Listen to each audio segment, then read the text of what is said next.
All right, good morning. Good morning to everyone. It is Sunday fun day today. It is 9 a.m. in Queensland and it is probably already 30 degrees, so it's quite warm. Wherever you are in Australia or in the world, welcome to this training. And it is a training session, but it is always a coaching session as well.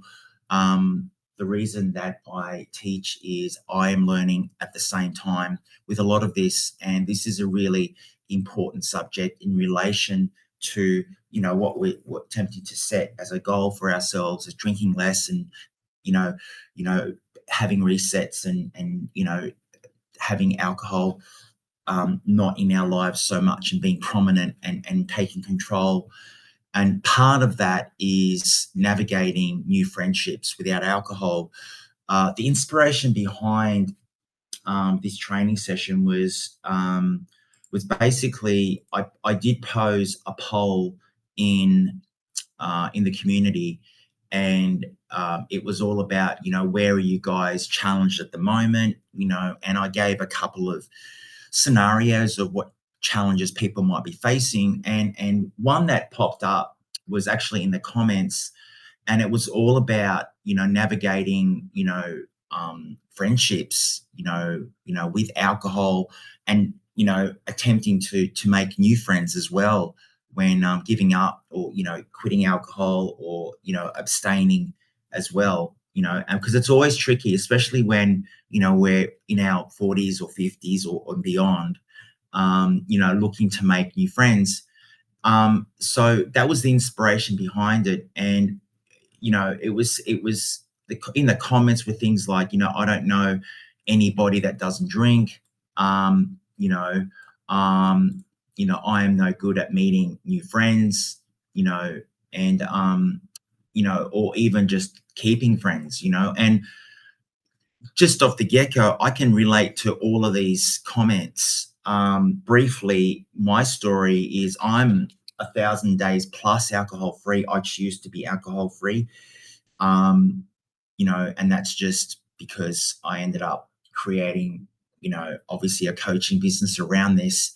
But my story briefly was, in 2020 during COVID, my then wife left with the children because she was going through some health dramas, and we did a trial separation because she could not focus on anything or anyone except herself, and that had a very that had a detrimental effect on our relationship. And this is not something that happened in a weekend. This happened over like a prior to that, it was like a 3-year period.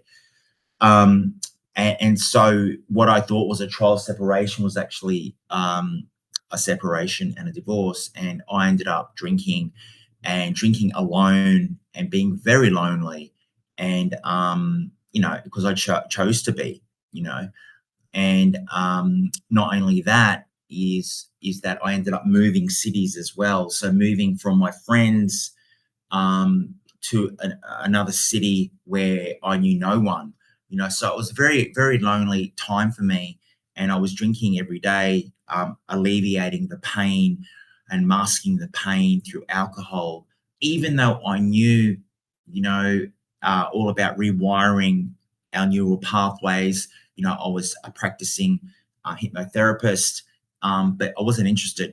I was not interested because there was a lot of pain that I needed to work through before I got to the other side. But coming back full circle, it did pose. Being lonely was a big part of the piece when it came to the drinking, and the friends that I had when I was drinking, a lot of the time I made those friendships, through, the typical Australian way, which is like through barbecues and through going to pubs, and um, and when I think about it, deep down, like if I needed those friends, some of them, wouldn't show up for me because now that I'm not drinking, I don't talk to these people anymore. I don't associate with these people anymore because the vibration is different. And there was a process that I had to go through to actually get to the other side of identifying that, the friends that I had whilst I was drinking, they had to, leave. They had to dissipate and leave, and I had to go, for me to start fresh, to start new. And no one's going to tell you this, right? But if you are thinking about changing, your drinking patterns and taking control of your life, you have to look at the relationship, the friendship spectrum that you have, and really think about, like, are these people that I really want to associate with? How difficult is it going to be for me to give up, or to drink less, with these friends around? Is it going to make my life more difficult? Attempting to make new decisions whilst you're still drinking is really hard as well, because you're not cognitively, you're not all there. So the reason that, at times we find it so hard to leave our friends that are drinking and we're not drinking anymore, or we're wanting to reset, is because of these human needs, like certainty, uncertainty, significance, connection, growth, and contribution.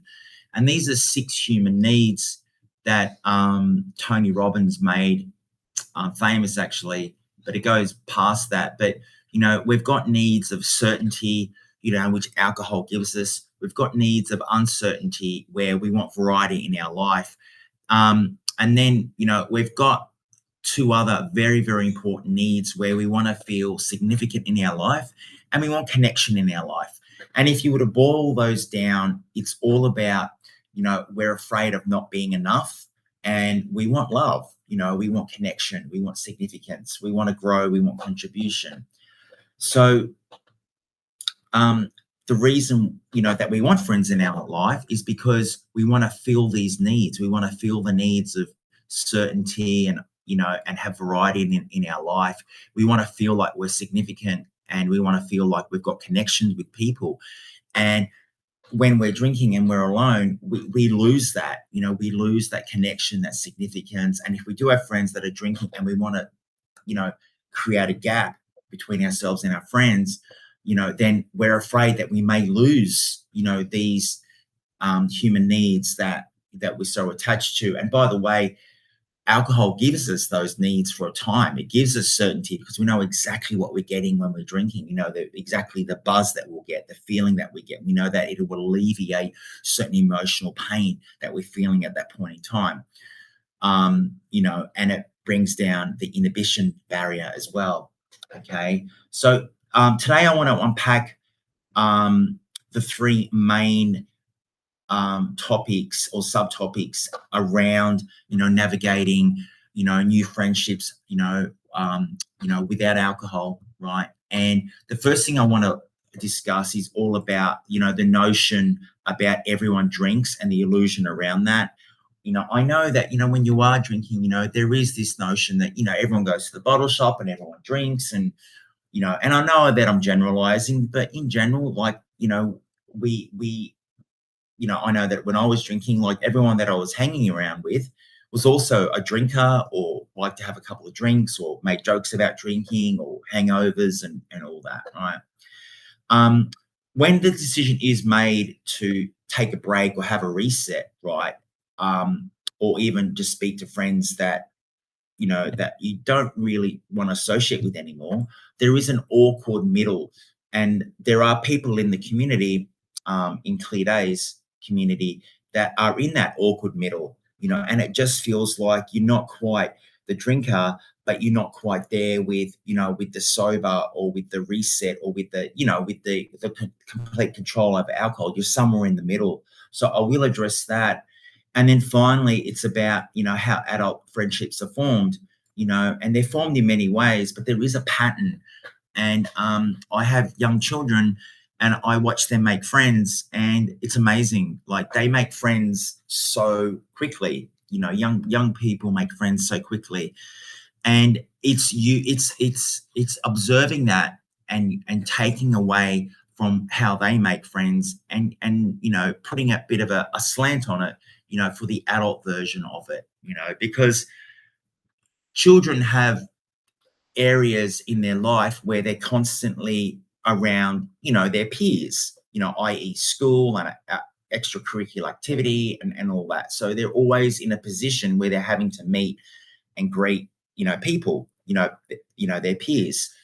Um, they have no choice. It's just the choice is taken out. They've got to go to, either if you send your kids to school, they've got to go to school. They've got to meet, their peers, right? So the first point I wanted to talk about was the everyone drinks illusion, and I just wanted to discuss firstly, what is, like, it's a really broad spectrum about what is drinking, but the Cancer Council talk about what is standard drinks, and if everyone does drink. And I did some research and I found, like, this is really broad and you can find different figures in Australia. But one thing, and you tell me, like, once you've listened to me, like, today, you tell me, like, if you think that people are drinking less these days than what they did like a decade ago. I know, like, people are smoking less than a decade ago, and people are a lot more aware about the benefits of, taking, doing water fasts and doing resets with alcohol and dry July and everything like that. Dry July is a lot more popular these days than sober October, a lot more popular these days than what it was, a decade ago. And a lot more people are doing it, right? But moderate drinking in Australia is considered to be 10 standard drinks or less a week, right? And no more than 4 a night, right? So that's moderate drinking. And I won't read through all of this, but basically, around 30% of Australians, and I don't think it's as high as that, but, this is what, Google's telling me, that, 30% of people are drinking, excessively. They're drinking over, 4 drinks a night, or they're drinking more than 10 drinks a week, right? But there's about 50% of people in Australia that don't really drink. Maybe they go to a wedding once or twice a year, or, or they have a couple of drinks on the weekend. But it's like they go to they go to an outing and there's a spread of sandwiches, and it's very much like sandwiches. It's like, do I feel like sandwiches today? No, then they don't bother. And it's very much like, do I feel like a drink today? Not really. It doesn't really, it doesn't really, bother me either way, right? So that's what I'm talking about. So the illusion that everyone drinks, well, it's only the illusion that everyone drinks because of the reason is because of the way that we filter our reality. Okay, so we have what I call the reticular activating system. It's an RAS system in our mind. So I'm just getting into some neuroscience because I just wanted to give you some facts about, why we think that, everyone around us is drinking. So it's going to be weird if I don't, right? And just, let's just break that or shift on that thinking, right? We have a lot of filters going on in our mind, and if I blow this up, you can see that there's quite a list that goes on in our minds, from past references to decisions to, our identity, what we value, our beliefs, the human needs and everything like that. But all you have to know is that, the brain is using a filtering system. So we're not overawed with life, rather than taking in the 2 million bits of information that are hitting us every second, we're only taking in 50 to 150 bits of information a second, right? So, our filtering system is there not only to protect us, but to regulate us, but to show what we need to focus on, because it's a prediction machine, right? And I'm generalizing here, but the years spent, in bottle shops and going to social events, and friendships around the drinking, and you're going to have a filtering system where you will notice people that are drinking more than aren't drinking, because that's just the way that we've programmed our minds. And as a result, your brain does ignore the sober spaces, the alternative social norms. Not because it doesn't exist, but because, we're not filtering it anymore. And when you drink less, the environment hasn't suddenly changed. It's just, your filter has caught up, right? So the key insight with the illusion around everyone's drinking is that, um, everyone drinks. It's actually, it's just the way that we see, the way that we perceive life, and we don't get we don't get in life what's around us. We get in life what we focus on what we perceive life to be like, and that is through all those filters that are going on in our mind. And if we've spent decades around alcohol and then we suddenly want to stop it or drink less, there's going to be like, a lag in transitioning our filter to, you know, to not seeing, alcohol as something that's the norm and seeing it as something that happens. But there's also this other life on this other side of the spectrum that occurs as well. Um, and the problem is that, when you do decide to drink less, you're leaving the familiar. You're leaving like the drinking environments. And when you're leaving those, or when you're leaving your friends, right, or you're pulling back from your friends, you're stepping out of your comfort zone, right? So you're going to feel different. You're going to feel a bit of an awkward a tug of war internally, which is normal, right? Some people may feel unsafe. Some people may feel isolated, but it's not forever. It's just for a period of time that you will feel like that. But talking about it and discussing it will actually dampen that feeling and know that you're going through a transitional period. You know, um, I know that, when you are in your 40s and 50s and 60s, and you do decide to make a major lifestyle change, that we do have this story about, making friends is harder now than it was before. Because you think about it, when you're young, you're practicing making friends all the time. You make friends in primary school, then you make friends in high school, then you make friends with the soccer team, you make friends with on social media after 16, you make friends, when you're traveling to London, you're constantly using that making friends muscle, and then we get an established group of friends, and then, in our 20s and 30s, and we have a handful of friends, or a dozen friends or anything like that. And we're not really looking to make new friends because it's all established, right? But then if those friends are just drinkers all the time and they want to continue, and you want to, you're looking at your life, and you want to have more vitality, and that it's affecting you in very different ways, then you're going to have that tug of war within you, right? And a lot of the time, one thing to notice is that discomfort often pushes people back towards the drinking environment that they've outgrown, because that feels safe, because that feels like, treading on toes. That feels like, you're doing a bit of people pleasing, whatever the case may be, right? So the solution to this is, proximity is power. Friendships form through repeated exposure, not instant chemistry. When you're younger, children make friends very, very easily, very, very quickly. There's a low barrier, right?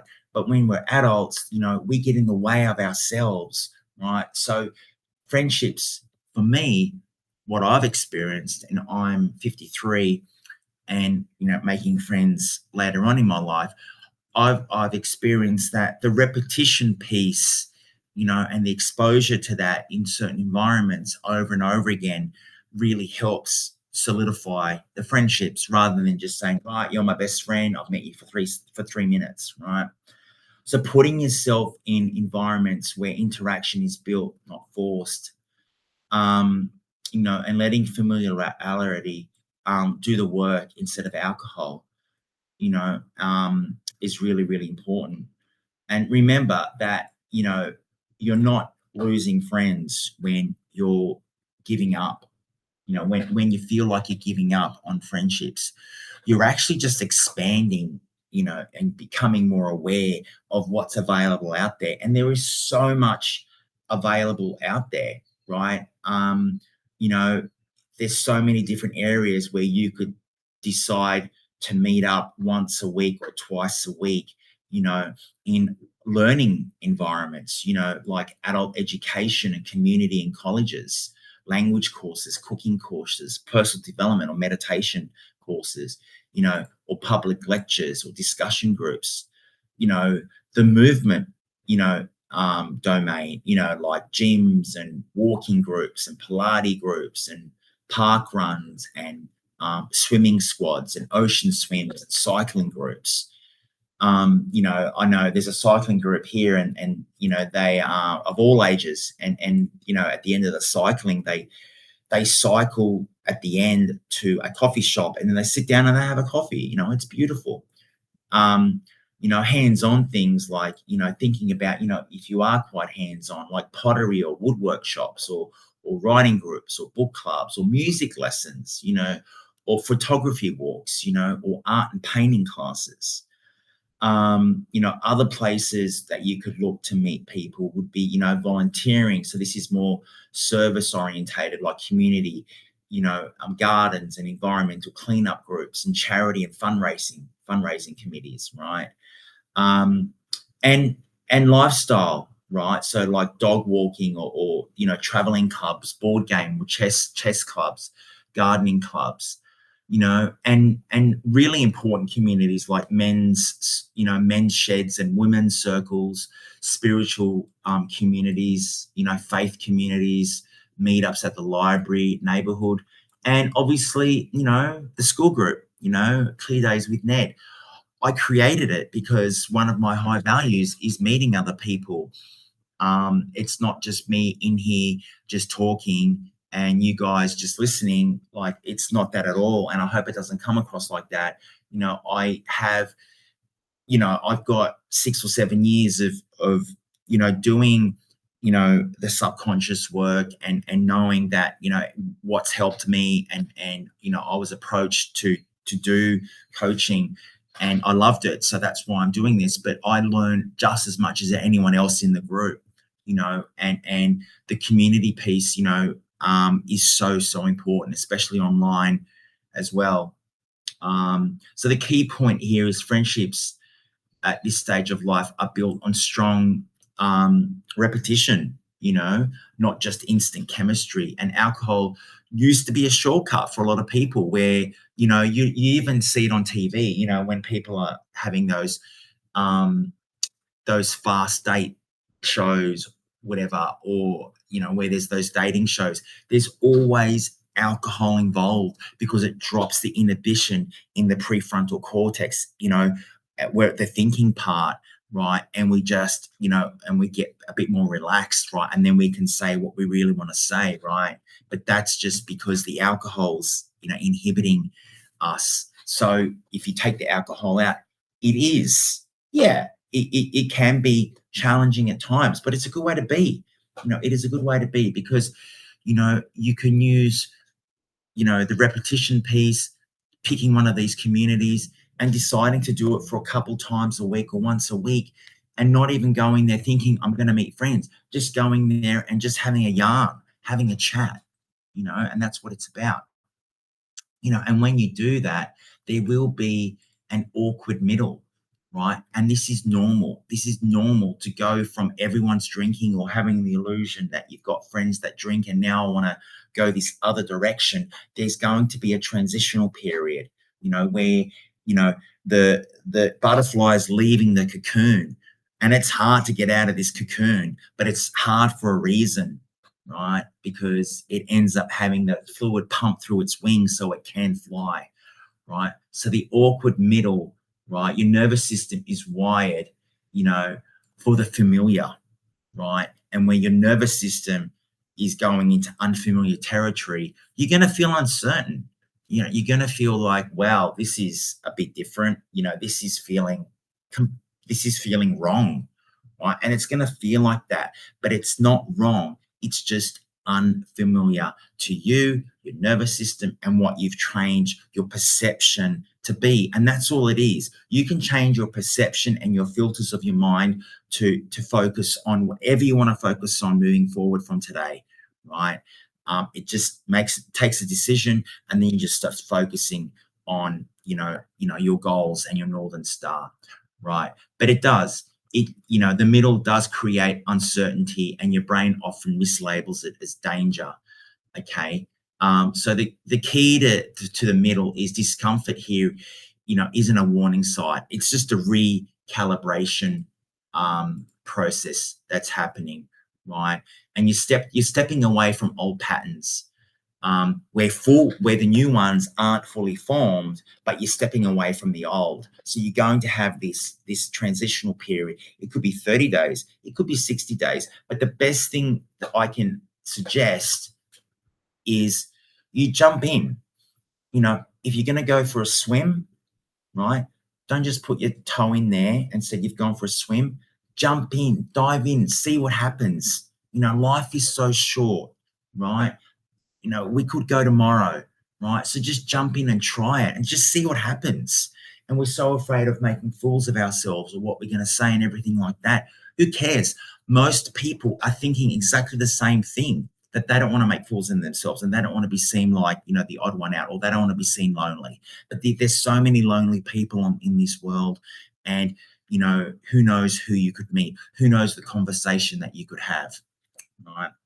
I know there's another community member that does pickleball, right, which is beautiful, right? And pickleball is a great pastime because it's a small court. I think it's like a third the size of a tennis court, and you're a lot closer to everyone, and you're having a banter, you're having a chat, you're having a bit of movement, a bit of exercise, and you're doing something that everyone is enjoying, and that's a beautiful pastime to have. And there's no pressure. You're just catching up with people, moving with people, conversing with people, and the most importantly is you're having fun and taking the pressure off.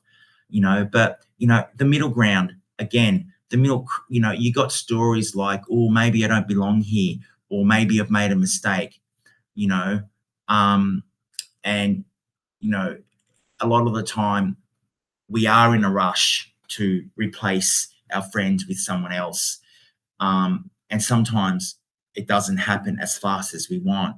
So we need to be patient. And many people drink because not because of the alcohol, but because they just want that relief from the uncertainty that they're feeling. They had a little bit of uncertainty in their life, and we all need a little bit of variety, right? But remember the six human needs. We've got certainty, and that certainty, when you do change, that a lot of that certainty is taken away. So you're going to feel that variety, you're going to feel that uncertainty, and it's going to feel awkward. So the solution is, just naming for what it is. It's a transition. It's not set in stone, right? And you just want to slow down, and enjoy the transition, and just really beautiful period, just really start to learn more about yourself and how you tick and how you've evolved and how you've changed, you know, and allow relationships and routines to form gradually. If you're going to, a meetup, or like, just for example, if you are going to the gym, twice a week, then give it a month and see how you go, rather than you just go the once and you go, nah, that wasn't for me. It feels really weird. I'm going to go back to the old. Practice staying in the present moment. Practice staying with the discomfort, and that self-judgment will come up, will rise to the surface. But just practice being with the discomfort, and that next time you're staying with the discomfort. If it was for 7 minutes, next time it could be for 6 minutes. The following time it could be for 5 minutes, and it will start to depreciate, right? And let your nervous system know that that this is a learning space. It's not. This isn't about, oh my god, like, I'm having to survive here. You're just learning. You put your P plates on and you're just learning. We're always learning. Um, and the awkward middle is not where progress stalls. It's where your identity updates, and that's what's really happening. Is your identity is changing, and your identity is a force of nature. To change it, it does take time. Okay, but the last piece, about friendships and alcohol and removing alcohol from your life. and dealing with the transition into the awkward middle and then going into making friends is all about, how adult friendships are formed. And neurologically, what's happening is that the adult brain forms bonds through, being predictable and being repeatable, right? Over and over and over again. And unlike early childhood, where you know, my friend, my children make their friends very very quickly. Unfortunately, it's not like that in adulthood because everyone's been burnt. Everyone's had situations where they trusted someone and then they got burnt, and that stings. We may forgive those people, but we haven't forgotten. And then we carry that as luggage, as baggage into new relationships. And we tiptoe around, so it does take time, and that's fine. Right? That's fine. Alcohol previously was an accelerator, where it lowered our inhibitions. But without the alcohol, we don't have that accelerator. What we're using as a vehicle is the repetition piece where we're showing up and we're just showing up as our authentic self and not really looking for any particular outcome, taking the pressure completely off and just having fun. That's the big message today, is about having fun. Um, and without alcohol, we do interpret things as being slower, and sometimes when things are slower, we look at it as being incompatible, or we look at it being as a rejection. And it's not. It's not. It's just people are in the same boat, and it's just takes time, you know. But the nervous system is learning to bond without artificial substances. That's what it's doing. And trust and safety now built through consistency, not intensity. So adult friendship is slower because it's more regulated. We're more aware. We're more careful about creating relationships. Because we've been burnt in the past, and that's a lot of what I experienced as well. And when we are making friends, many people expect adult friendships to feel immediate and effortless, but that's Hollywood. That's not reality. And we compare ourselves to other people. I know I used to do that, and we go, oh, look at those two people, having heaps of fun and laughing, like how easy it is for them. But, we don't know their story. We don't know what they went through.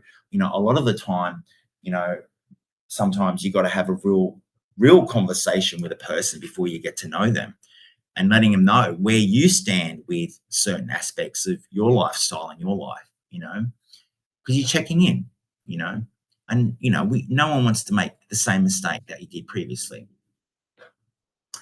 And the other problem when we feel like we want to make friends, is that, we're assuming that it's not working. And the agitation around it is, there's a silence and an awkwardness. But this is where we get to learn more about ourselves and what makes us tick, and practicing, how relationships actually form. If you want to know about people, then you need to be asking questions about the person and be, rather than critical, being really curious, is a big piece around it. If you're really, really curious about other people, if the best way to really get to know someone is to ask loads of questions, and the best way for you to be understood is for you to understand, someone else. Use that as a lead of getting people to understand where you're coming from, is to understand the other person first. But the whole, the premise behind the alcohol friendships and forming them is, look at it as a process, not a spark, and I've written here in orange, make your offer, and what I mean by that is, put it out there. If you want to connect with people, or if you want to go and see more people and talk to more people, have more friends, you may talk to 10 different people, but put 10 different offers out there and say, would you like to go for a coffee? Would you like to go for a walk? Would you like to go for a run? Would you like to be my gym buddy? Would you like to be my reading buddy? Would you like to be my book buddy? Whatever it is. Would you like to be my drinkless buddy? Whatever it is. But you've got to make an offer. You've got to put it out there. You've got to put it out there. You've got to put it out there. And you get really good at doing it by just putting it out there and just put it out there. The more offers that you make, the more it'll come back and someone will say, yeah, let's go for a coffee. That sounds great. Let's connect. We had a little bit of chat here. It sounded great. Do you want to continue that? Yeah, great. Why don't we go for a coffee? So adult friendships, they're built, they're built. Okay. But I just wanted to finish off and like, there's no use me just like, delivering this and just, being a bit of entertainment, right? The thing about the learning is that learning comes with implementation. And then once you implement it, then the learning becomes an experience, which then solidifies into wisdom. And then that's when you really start to learn about yourself and other people. And that's when you get skilled with creating relationships, in your 40s and 50s and 60s, right? So just take 5 minutes and ask yourself, where in life might you still be treating the familiar as true? For example, everyone drinks, or, it's too late, or making friends, shouldn't feel awkward. I mean, who says that making friends shouldn't feel awkward in 50? Who says that? Is it society? Is it your emotions? Is it social media? Is it comparing yourself with someone else, and not knowing their full story? So check in with yourself and a pattern check. Where discomfort shows up socially, what do you usually do next? Do you pull back? Do you push harder? Or do you return to the familiar? What might change if you stayed just a little longer, 5, 7, 10 more minutes longer at that barbecue, or 10 more minutes longer, in that social environment, or ask that extra question from that person, or deliver that extra offer and say, do you want to go for a coffee? What could happen? There's no saber-toothed tiger, right? What could happen? Just ask the question. Do one thing. Remember that proximity and reps is the way to do it. Where you are and how many times you do it, right, in shared experiences with no alcohol as the focus, is going to put you in good stead when creating an environment where you can start to connect with new people and new friends. But, show up somewhere twice every 7 to 10 days, and don't even aim to make friends. Just aim to have fun. That's it. Just aim to be recognizable. Oh, there's that same guy that was here last week. He's really getting into it. That's great. And that familiarity, right, and that repetition, right, starts to put you in, a really good frame within yourself, right? But finishing up, just remember, you're not behind. You're exactly where you need to be around your friends, and if you are thinking about, leaving certain friends because you want to move on, you've outgrown them, and it's only the alcohol that's keeping you together, then rather than focusing on that, rather than focusing on the old, just go somewhere and just try something new. And by you focusing on something else new, what you focus on expands. You will naturally and organically see the friends, it'll start to die down a little bit, and you'll be getting your dopamine and your endorphins from somewhere else, right? Something that has more meaning and purpose for you, right? Your nervous system is updating, right? And this is the thing. It's not just a mental game. It is a physical game. You feel it when you enter a new space, you enter a new gym. You don't just think about it, you feel it. It feels awkward, right? So by you doing it and getting out of your comfort zone over and over again, your nervous system will start to regulate and be able to be more resilient and handle that situation. And friendships at this stage is not about sparks. It's not even about chemistry. It's just about showing up and being and making it more familiar. and we can practice it together. And how can we do that? You just come to the next coaching session, the next training session, and we can have a chat. And you can practice on me, you can practice on Ned, I can practice on you, and everyone can practice together. But that was the piece. I will stop sharing so I can see you guys. But thank you so much for watching the recording, whoever's here. And I hope everyone's having a beautiful weekend. But that was the piece about relationships. And for myself, I was a lone wolf for a very, very long time. And getting back into, doing my coaching and meeting people did feel awkward, did feel very alien to me. But just know that it's just part of it. It's part of your story, and it's happening for a reason. And it's a good thing because you're getting out of your comfort zone. And if we're not learning and if we're not growing just like nature, we're going the other way. And we don't want to go the other way. We want to keep growing. We want to keep learning. I'm going to leave you guys to it. Thanks so much for watching the recording. If there's any feedback, I would love it. And I will do another training session next week. And anyone can turn up whenever they like if they have any questions with every coaching session that I do. And if you want as well, we can also do some one-on-one. But I'll leave you guys to it. Have a beautiful weekend, guys, and all the best. Bye for now.